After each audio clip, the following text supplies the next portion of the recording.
Hey there everyone, welcome to today's video and Merry Christmas. We're getting very close to the end of this, of the Christmas season video series at least. We'll obviously keep our church decorated until February 2nd for the Feast of the Presentation.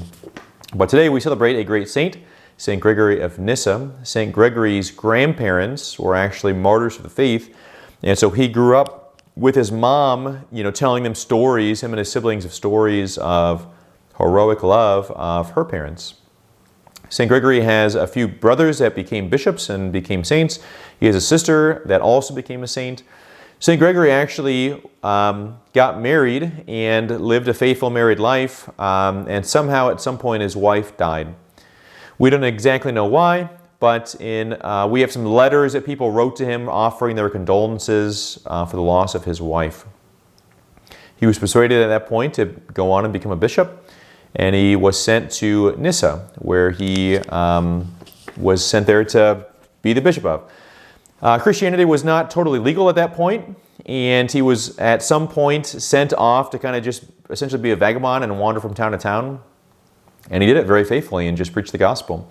Eventually, Christianity did become legal, and he was welcomed back into his see, to where he was called to be bishop at.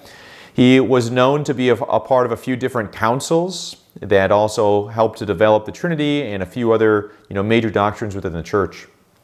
We actually don't know of anything from him. He had done all these things, was a part of these councils, was writing beautiful things, and then for a couple of years there, we don't have any history of him. And then he came back and finished out his time and died. While he was gone for those years, what we believe is that he just went into hiding and just prayed and fasted and, had close union with God. Right? He had to kind of experience every aspect of life, knowing death, hearing stories of his mom's parents, the death of his wife. Right? He got to experience both the sacrament of marriage and the sacrament of holy orders.